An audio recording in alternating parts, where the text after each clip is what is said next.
Welcome to Hofstra Today. We spoke to the Director of Public Safety, Geraldine Hart, about the new Hofstra app. Discussed increases in student wages with members of the Hofstra community. And our field reporter Jake Epstein attended Fall Fest. All that and more at and around Hofstra Today.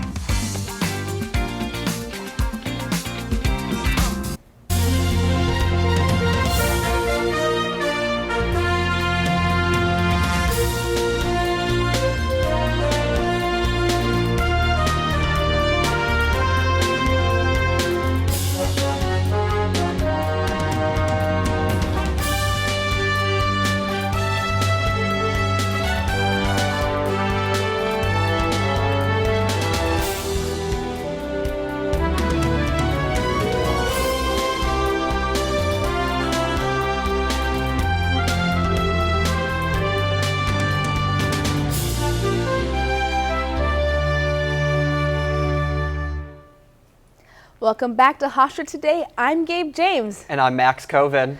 Max, can you believe that tomorrow is the start, well, officially tonight, of fall break? It is so exciting. I finished my last midterm this morning, and I'm so excited to get some rest. What are you doing for fall break, Gabe? Well, tonight I'm actually very excited because I'm going to my very first concert, a Post Malone concert with some of my friends, and I am just so excited. But then the rest of break, I'll actually be studying for my midterms. You know, I'm going to be doing the complete opposite. I'll be sleeping tonight, going to my internship tomorrow, and doing homework all weekend. But you know what? I need to hear about Post Malone. It was definitely on my bucket list, and I just did not fulfill that fast enough. It's okay. I'll go for the both of us, and maybe I'll catch you around the library studying for midterms. We'll catch each other at the library. But, you know, let's get today's top stories here at Hofstra. Are you in need of a break? If so, you are in luck. Hofstra's mid-semester break is this week. No classes will be in session on both Thursday, October the 13th, and Friday, October 14th. Classes will officially resume on Monday, October 17th. Enjoy your extended weekend and stay safe, Hofstra students. On September 29th, the Student Government Association welcomed its new senators during the weekly SGA Senate meeting in the Hofstra Pride Den Green Room. All winners of the recent Hofstra Senate elections were sworn in before officially joining their first Senate meeting. Each new member received at least 100 votes in the recent SGA elections. Additionally, 2 new clubs were recognized by the SGA, Hofstra Nari and Glamour Gals and Pals, which will now both be eligible for club rooms on campus and funding from the SGA. Hofstra University is asking interested students to submit an original design for Hofstra's official 2022 holiday card. Entries will be judged by a panel of faculty and students in the Department of Fine Art, Design, and Art History. The grand prize winner will receive a $250 gift card to the campus bookstore. The deadline to submit an original card design is Wednesday, October the 19th. Artwork must be submitted electronically through the completed entry form found on the Hofstra events calendar. The contest is open to any Hofstra student, so good luck, Hofstra. If you own a car on campus, you should be attending this crucial safety event. The Department of Public Safety will be hosting its first Car Care 101 workshop this Saturday, October 15th at 12 p.m. Come to the Hofstra USA parking lot for a workshop on car maintenance, including how to change a tire, the do's and don'ts of the road, and other safety tips. Attendees will receive free merchandise and treats. Do not miss out on this important event. Join the Student Government Association Saturday, October 22nd from 8 p.m. to 12 a.m. for a night of food, fun, and frights to celebrate the start of Hoftoberfest. Fright Night at Hofstra USA will feature a costume contest, giveaways, and other scary fun events for all Hofstra students. Advanced registration is required for this free event on the Hofstra events calendar. On Thursday, October 19th from 7 p.m. to 9 p.m., the National Coalition of 100 Black Women Long Island Chapter and Hofstra University, in conjunction with Hofstra Votes Live, will be hosting 2022 Meet the Candidates. Attendees will be able to hear candidates' views on the issues of education, healthcare, cost of living, and racial equity in Nassau and Suffolk counties. This event will be held in the Helen Fortunoff Theater in the Monroe Lecture Center and is free to the public. Prior registration is required on the Hofstra events calendar.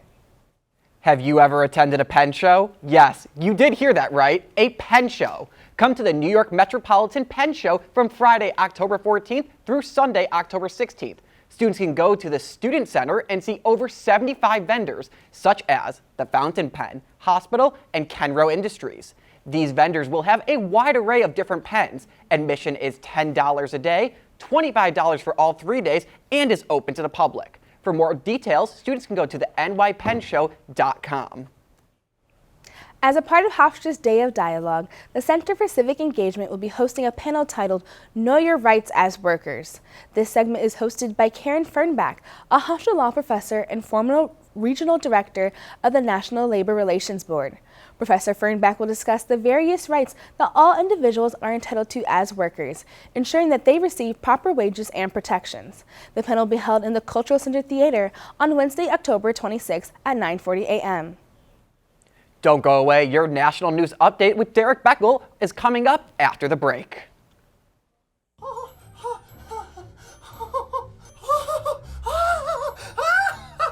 Can I help you? I'd like one ticket to Thursday Night Live, please. Don't you mean Saturday Night Live? No. Thursday Night Live. You know, live from Studio A, it's Thursday night. I think you must be confused. It's live from New York. It's Saturday night. You're telling me you've never heard of TNO classics such as Can't Poke Me Daddy, Kitties on the Street, Robloxia, and frickin' Halloweener? Robloxia? I don't know her. And that last one you said kinda sounds a little bit dirty. Are you sure you can do that on broadcast TV? Well, has Saturday Night Live ever won an Emmy? We've won 86.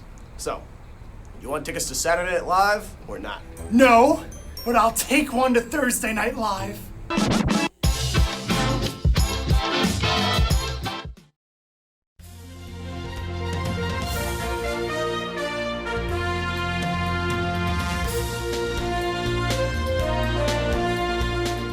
Now let's hear from Derek Beckel with our top national news stories.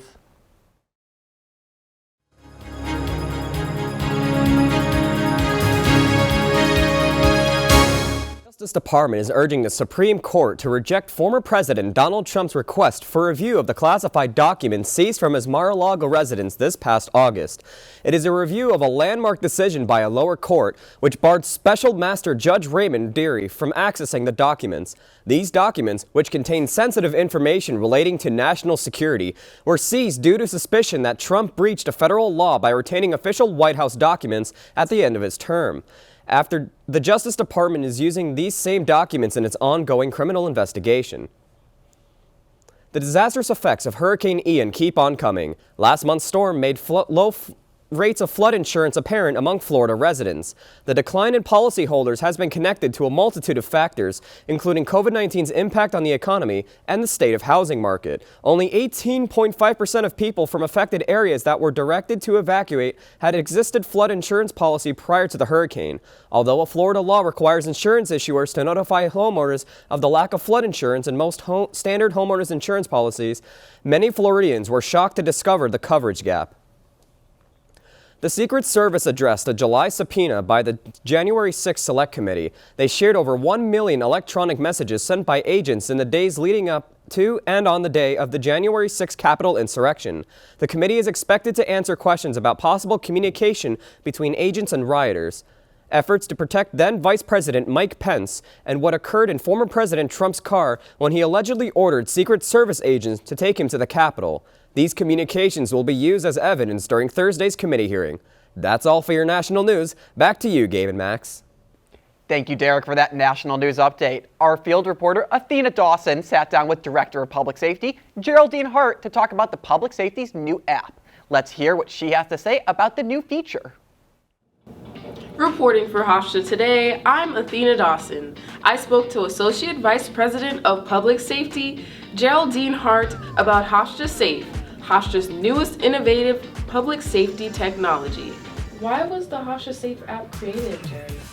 So we were looking for an opportunity to have everything in one place, emergency plans.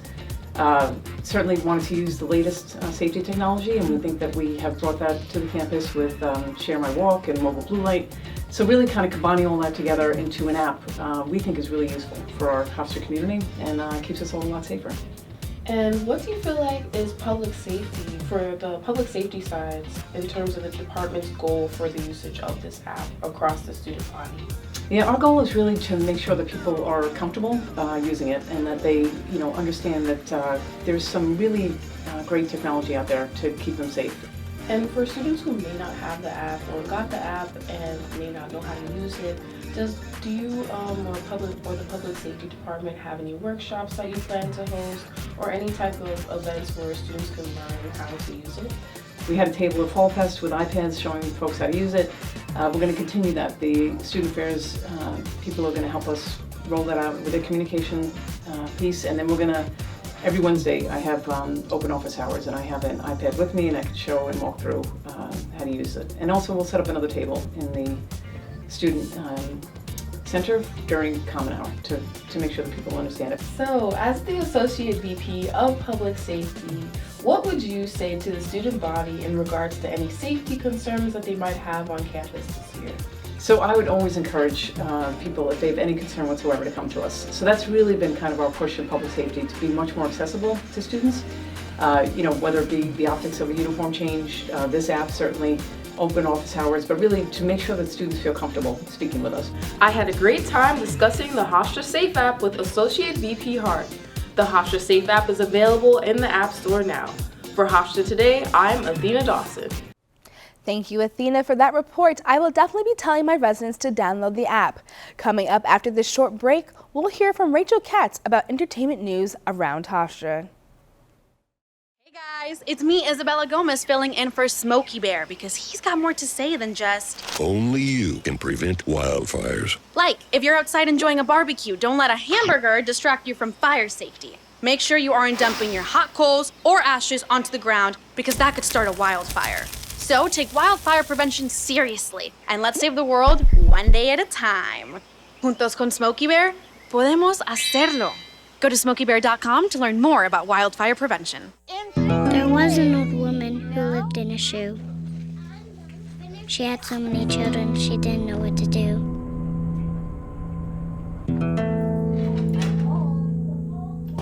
She gave them some broth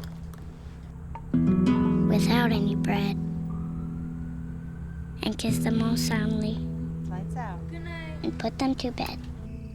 Hunger is a story we can end. End it at feedingamerica.org.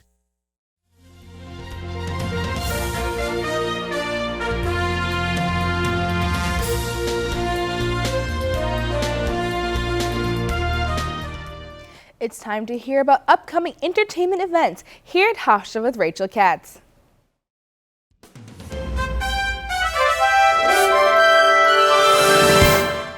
The Department of Music presents Oktoberfest on Saturday, October 22nd at 7:30 p.m. The event is directed by Michael Salzman and will be held in the Helene Fortunoff Theater in Monroe Lecture Hall. The annual event will celebrate all things tuba. There will be solo performances by students and faculty, as well as a performance by the Hofstra Tuba Euphonium Ensemble. The event is free and open to the public. Advanced registration on the Hofstra events calendar is required for anyone interested in attending Oktoberfest. Join Hofstra Concerts for their third coffee house production of the semester. This interactive event will showcase musical performances from various Hofstra students from all majors. Performances will take place next Tuesday, October 18th at 8 p.m. in the Pride Pavilion. Check out at Hofstra Concerts on Instagram for more information about upcoming coffee houses and fun future events. No time for pumpkin picking this fall season? Not a problem. Get in the fall spirit at Pumpkin Painting with CSA. This event is sponsored by Hofstra University's Office of Commuting Student Services and Community Outreach. Bring friends down to room 218 in the Student Center on Wednesday, October 26th during Common Hour to paint pumpkins. The pumpkin painting event is a great opportunity to relieve stress during this midterm season. Be sure to mark your calendars and sign up through the link in @Hofstra Commuters Instagram bio. Our field reporter Jake Epstein attended Fall Fest last Saturday. To check out the events offered at Hofstra, let's take a look at the fun. I'm Jake Epstein. I'm standing here at Fall Fest with the carnival behind me and the concert going on back there. People are here anxiously awaiting for Neo. Hurricane Ian's effects are hitting us right now. It's a dark, gloomy day, but it's not affecting this crowd at all because the energy here is electric. We spoke with some of the people on the rides. Well, you're gonna do whatever. You're just there for a good time after that. This is a pretty good time right now. We got a good view up here. I know. Oh, it's getting a little skinny. We can't make us get off if we don't stop. What excites you most about Fall Fest? The chaos.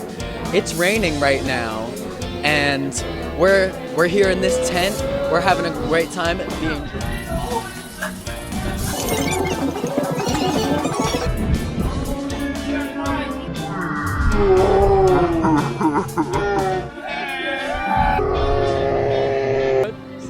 Luke, you were just crowned something that all of us knew you were already. You were crowned Hofstra's king with the royalty out there today. How does that feel? It felt pretty good. Nothing's ever guaranteed, so you definitely have that. But it was definitely good to see everybody. I know Nathan, Tino, and Sophie, they definitely enjoyed it as well, which is good. Which one are you most excited for? Which of the rides? All of them, but mostly that one. That one? Yeah. We were just... Hold my hand for it! I love Theo! Well, this is the second Fall Fest since the one in 2020 was canceled. It's definitely good to be back. The energy has been electric tonight. Special thanks to all the bands that took the time to speak with us and to all the people who had a great time talking with us on the rides. It was a pleasure. Hopefully next year's Fall Fest is a little drier, but just as fun as this one has been today. For Hofstra Today, I'm Jake Epstein. Back to you in the studio. Thanks, Jake. With the mid-semester break coming up, I sure hope we can enjoy some good weather. Stay tuned to hear what our weather anchor, Natalia Schwaza, has for us after this short break. Hey you! Yeah, you! Have you ever wanted your work to be featured on live TV? Then Director's Cut is the show for you. But Katie, how do I apply? It's easy. Just follow these 3 simple steps. First, go to our Instagram at DirectorsCutHU. And while you're there, give us a follow. Next, click the link in our bio. Finally, select the guest submission form and send us your best work. All submissions are welcome, from your 27s to your senior films. The family's visit to the forest inspired a beautiful question. Mother, mother, am I a tree? You tell me to stand tall. You tell me to stay rooted. I think I am a tree. My child, of course you are. But what kind of tree will you be?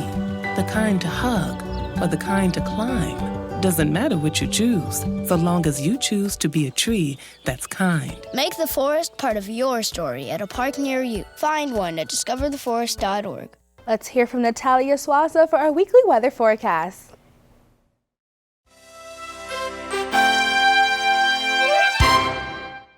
Thanks, Gabe. Today we'll have mostly sunny skies with a few clouds. There'll be a high of 69 degrees and a low of 59 degrees. Expect moderate winds up to 20 miles per hour and a humidity level of 60%. Tomorrow, expect rain showers throughout the day with a high of 70 degrees and winds up to 25 miles per hour. There are possible thunderstorms in the evening with lingering rain showers overnight.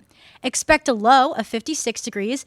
Now, let's take a look at how the rest of the week will play out here at Hempstead. Friday will bring cool down with a high of 66 degrees and a low of 56 degrees with partly cloudy skies. Going into the weekend, enjoy the sunny skies. Saturday will be mainly sunny with a high of 65 degrees and a low of 56 degrees. Expect winds up to 15 miles per hour during the day. Sunday will have mostly cloudy skies with a high of 66 degrees and a low of 54. There's a 40% chance of rain in that evening. Will continue up until Monday. Expect winds up to 15 miles per hour. That's all for your 5-day weather forecast. Now, back to you, Gabe and Max. Coming up next is Yao Banzu with all things Hofstra sports. Stay tuned after this short break. Sports Beats, get your sports beats, only $1. Dre, my man, how's it going? What are you doing? Selling sports beats for $1. You want one? Sure. Let me see. Oh, I got $1. Here you go, my friend. Enjoy. Sports Beats, get your sports beats, only $1. Get them now.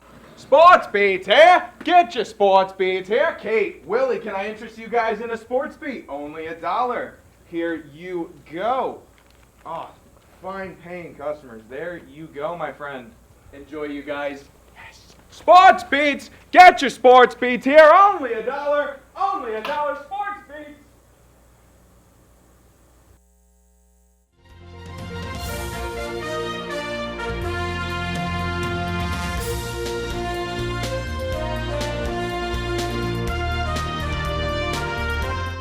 Now let's throw it over to our sports anchor Yao Bonsu for Hofstra Athletic News.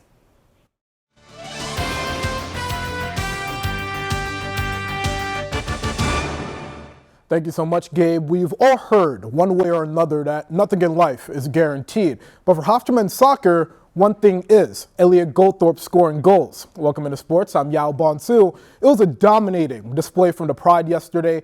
4-0 the final as Hofstra takes down St. Joe's. And remember Elliot Goldthorpe? Well, the Old Dominion transfer had one goal to lead the Pride to the win.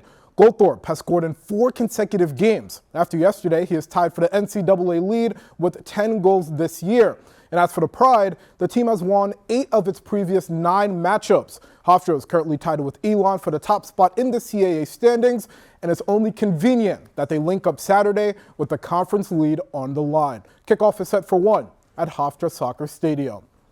Women's soccer, Hofstra faces UNCW tomorrow at home. The Pride haven't won a game since September, but this could be the game that changes things. Hofstra and UNCW have faced off 13 times since the year 2000, with Hofstra winning or drawing 11 of those games. And as if that wasn't enough, to add fuel to the fire, while UNCW is the reigning CAA regular season champ, Hofstra took home the postseason title, and with it, an NCAA tournament berth. Lots of bad blood between these two squads, and it all goes down tomorrow night at 7. Finally, looking ahead to the spring, the 2023 Hofstra men's lacrosse schedule is here, and let's just say the non-conference slate is insane, one of its hardest in recent memory. Head coach and Hofstra alum Joe Amplo takes a trip to Hempstead as Navy plays Hofstra on February 11th. A week later, the Pride head over to the Great Lakes region for a matchup with the Michigan Wolverines. And for the first time since 2003, perennial powerhouse Syracuse makes its way to Short Stadium for a date with Hofstra. That encounter, March 14th. For the full schedule, check out gohofstra.org. That's all in sports. Guys, back to you. Coming up after one final break, our head anchor Amelia Sack tells us more about Hofstra's increased student wages and how this will impact campus life. Don't go away. Each year, there are more than a dozen significant tropical and winter storms that threaten the East Coast. So chances are there will be more hurricanes and blizzards near here again. And between school, sports, and social lives, chances are you won't be with your kids when it happens. Will they know what to do? Ready.gov/kids has all the educational tools and information to make the conversation easy. When the time comes, chances are they'll feel prepared, not scared. So talk with your family today.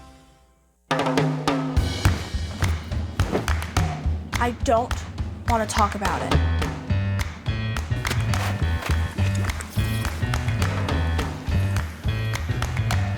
I don't want to talk about it.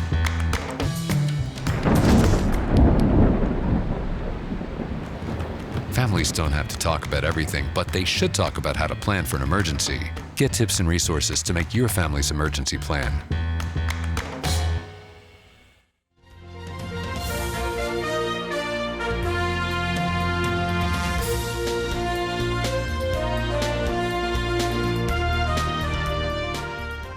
Hofstra Today spoke with multiple student workers about their reactions to Hofstra's increased wages on campus, which recently rose to $15 an hour. Let's take a look. I just don't understand why the pay raise didn't come sooner, considering that they raised the pay because of COVID. It's $15 and before it was $9.50, so it's pretty substantial. It just doesn't make sense to me that we have not been being paid the minimum wage in New York, and it's just been flying under the radar. It's our first time not being with our parents, and so we actually have to start like managing our own money and stuff. And this is like heavy work. I have to know all the equipment stuff and like carry it around, give it to people, make sure everything's okay and not broken. I feel like this should have come earlier, and that we're rejoicing over something that's in the long run very menial, because a lot of jobs now are $15. But woo, Hofstra finally caught on. I was questioning quitting and getting a job somewhere else, actually, because $9.50 just wasn't really enough for me for the amount of work that I was doing here. But I'm glad that they listened to us, because I know it was mostly pressure from us, like from other students. I know it wasn't just us who wanted a pay raise. I think everyone deserves the money that they're getting now. Not previously, but now. It's finally at a good point. Yeah. Here in studio with our co-head anchor, Amelia Sack, is Professor Mary Ann Trusati, here to speak about the effects of increased wages for the university and individuals around the globe. Thanks, Gabe and Max. Professor Tarashkiati, I'm joined here with you today. You're the director of the Labor Studies program here at Hofstra University and a professor in public advocacy and rhetoric. Thank you so much for being here today. Thank you for having me and for doing this segment. Of course. So recently, student wages here on campus were raised about $3 in different positions. How did this decision come about? Well, I think it's important not to see this as a top-down decision. This is the result of student activism. Workers all over the U.S. are rising up and demanding better, including student workers. Hofstra student workers are no exception. Why is this so important? Well, college is stressful in a lot of ways, and I think one of the things that hangs over students' heads, many of them, is student debt, for example. And you shouldn't have to stress about money while you're here, not if you're working anyway. So I think that it's important that students earn what they deserve and that they have a little bit less stress in their lives with regard to economic issues while they're here. Can you tell us, to your knowledge, how this number was determined? Well, the minimum wage in New York State by 2023 will be $15. That includes in Nassau and Suffolk counties. And so really Hofstra is just getting into step with employers all around the state who will be mandated by 2023 to pay their workers that rate. So they've just kind of gotten ahead of the ball, which is really terrific. Now, some students have argued that this raise still isn't enough, especially students that are making $12 an hour because it is under New York State minimum wage. What are your thoughts on this? It isn't enough. I completely agree. I know there's kind of a tier system that the more quote-unquote skilled workers are earning more. In truth, every job requires a certain amount of skill, so I don't really think there should be a tier system. And I do think that even $15 isn't enough. The minimum wage should be a lot higher than that. And it was unthinkable years ago that would even be 15. So let's look for 20. I think that is probably just the tip of the iceberg of what workers should get. Now, switching gears a little bit, can you tell us a little bit about the Department of Labor Studies here at Hofstra University? Yeah, it's a really terrific program. Unfortunately, a lot of students don't know that we exist, so thanks for asking. We are an interdisciplinary program. We teach students all about work and the economy and the relationship between work and life and economic issues. And we've got some really terrific courses on the horizon. Next spring, we've got courses in the economics of inequality. We've got a course on migrant labor in New York. I encourage people to check them out. And even for Day of Dialogue, we've got a panel at 9:40 a.m. We've got a faculty member from the law school who will be giving a talk. I'll be moderating that talk about your rights as workers. So students who work now or students who will work after they graduate, which are probably all students, should really check out the panel, 9:40 a.m. Wednesday, October 26th in the Cultural Center Theater right across from Axon Library. Karen Fernbach from the law school will be telling you how to know your rights as workers. Well, thank you so much for all of that. Is there anything you would like to add before we wrap today? No, I guess I'd just like to say I'm really proud of the students who fought for their rights, and I hope that it's just the beginning of a worker-led student activism on campus that continues indefinitely. Well, Professor Trusati, thank you so much for joining us today. Gabe and Max, back to you. Thank you all for tuning into the second episode of Hofstra Today for the semester. Be sure to tune into our Halloween episode on October 26th at 1:30 p.m. Make sure to follow us on Instagram, Facebook, and our new TikTok at Hofstra Today for all those fun video updates. Until next time, that's all at and around Hofstra Today.